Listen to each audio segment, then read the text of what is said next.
இன்னைக்கு காலையில தூங்குனதே 7 மணிக்கு தான். செம்ம டயர்டா இருந்தது. அப்படியே எந்திரிச்சு மதியம் சாப்பிட்டுட்டு எல்லாத்தையும் கழுவி போட்டாச்சு. கொஞ்சம் ட்ரெஸ் இருந்தது அப்படியே ஊற வச்சு துவைச்சாச்சு. எங்கேயாவது டயர்டா போயிட்டு வீட்டுக்கு வந்து எல்லா வேலையுமே நான் பார்த்துட்டு இருக்கும்போது செல்வா படுத்துட்டு ஃபோன் பார்த்துட்டு இருப்பா. அப்ப அவனை பார்க்கும்போது எனக்கு செம்ம கோவம் வரும். ஆனா யாருன்னு தான் தெரியாது.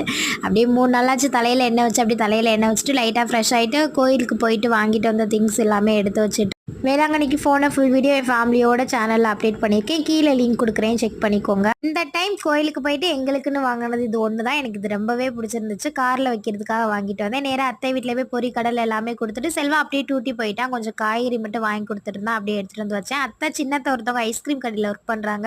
அங்கே எந்த ஐஸ்கிரீம் டப்பாலாம் கொடுத்து விட்டுருந்தாங்க. நல்லா இருந்தது. நேராக வந்து எல்லா திங்ஸுமே எடுத்து வச்சுட்டு நைட்டு மேகி தான் செஞ்சுருந்தேன். இதுவும் செல்வாக்கு பிடிக்காதுன்னு மேக்ஸிமே செய்யவே மாட்டேன். இன்னைக்கு ரசிச்சு ருசிச்சு சாப்பிட்டேன். இன்னைக்கு நல்லாவும் வந்திருந்தது. அப்படியே எல்லா வேலையும் முடிச்சுட்டு துவைச்சு போட்ட ட்ரெஸ் எல்லாம் ஈரமாக இருந்தது. மழை வர மாதிரி இருந்தது. அம்பிட்டே எடுத்து வீட்டுக்குள்ளே காய போட்டுட்டு தூங்க வேண்டியது.